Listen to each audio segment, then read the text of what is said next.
रंजना की रसोईमध्ये आपले स्वागत. आणि आपण बनवतोय वांग. बऱ्याच माझ्या वांग्याच्या रेसिपी आहेत. सुक्का आहे, रस्सा वांग आहे, हे काट्याचे वांगे आहेत. हे बघा, इथं असे काटे असतात, ह्याला काट्याचे वांगे म्हणतात. ह्याला चव खूप छान असते. आता मी याच्यासाठी काय साहित्य घेतलंय तर लसणाच्या पाकळ्या घेतल्यात 5-6, थोडीशी कोथिंबीर आणि पाव चमचा उगीच थोडंसं जिरं. आता हे मी मिक्सरला जाडसर वाटून घेणार आहे. आणि हे शेंगदाण्याचं कूट तर मला 6 वांगे आहेत ही छोटी छोटी, पण मी याला असं फक्त 2 चमचेच कूट घालणार आहे. आणि ही 1 चमचा खोबरं खीस करून ठेवलेलं आहे. भाजून खोबऱ्याचा खीस असा मी करून ठेवते आणि मग ऐन वेळेला तो आपल्याला असा उपयोगी येतो. त्याचा वास पण खूप छान येतो, वेळ वाया जात नाही, म्हणून मी हे असं सगळं करून ठेवते आठवड्याभराचं. आता ही आहे मिरची पावडर. शक्यतो आम्ही नुसती मिरची पावडर कधीतरी वापरतो, कंटिन्यू नाही. आणि ही घरगुती मिरची पावडर आहे. हे बघा, बेडगी मिरची पावडर. याच्यात तिखट पण आहे. आणि हा आमचा कोल्हापुरी मसाला. हा असा असतो, मसाला असा असतो आणि मिरची पावडर ही अशी असते. आणि फक्त वांग बनवण्यासाठी मी काय घेतले, लसूण, जिरे आणि कोथिंबीर, बस एवढंच. आणि थोडंसं अगदी कमी प्रमाणात हे कूट आणि हे घालणार आहे मी खोबऱ्याचं किस. तर मी आधी मिक्सरला थोडंसं जाडसर वाटून घेते. हे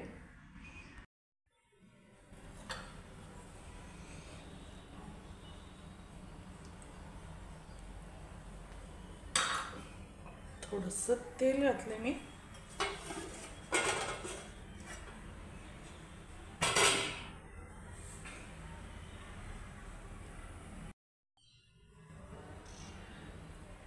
तेल गरम झालं का गॅस बारीक करायचं. मी वाटलेलं लसूण, कोथिंबीर आणि जिरे गॅस बारीक करून घ्यायचा पटकन, कारण बऱ्याच वेळा आपली ही लसणाची जी आपण फोडणी देतो ती जळते आणि त्याच्यामुळे एक विचित्र वास येतो. हिंग, मी कोल्हापुरी मसाला 2 चमचे झालं, एवढंच. पटकन त्याच्यामध्ये वांगे टाकून द्यायचे. थोडीशी हळद, चवीनुसार मीठ.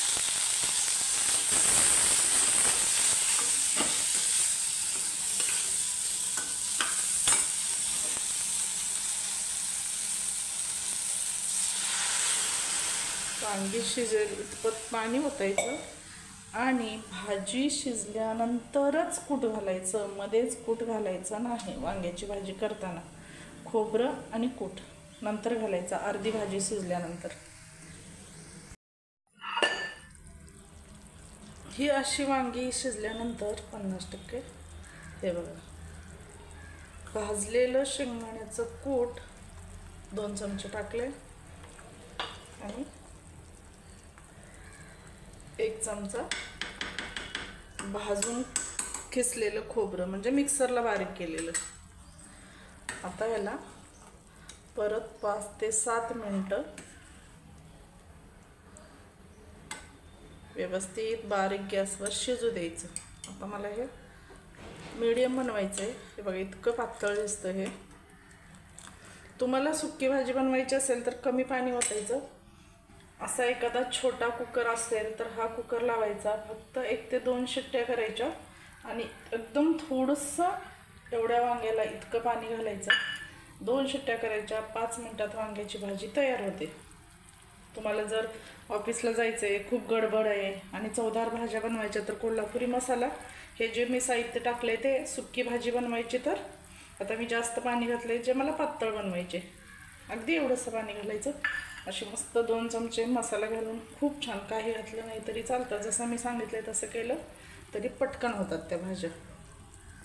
आता याला शिजू द्या चांगलं. हे बघा, मी इतका बारीक गॅस केला आहे, त्यामुळे आपली तरी व्यवस्थित राहते. गॅस बारीक मिडियम असेल तर पदार्थ शिजतो पण चांगला आणि अशी जी साईडला कमी तेलात जी तरी बनते ना ती व्यवस्थित राहते आणि मग भाजीला चांगली चव येते.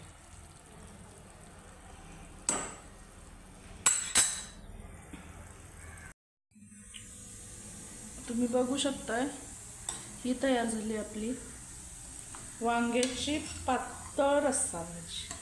हे बघा, आता हे आम्हाला म्हणजे असंच आवडतं. तुम्हाला आवडत असेल तर तुम्ही अजून ह्याच्यामध्ये शेंगदाण्याचं कूटच ॲड करू शकता.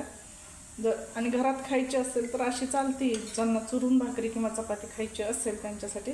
आणि असा चवदार चवीला खूप छान लागते ही भाजी, बघू शकता.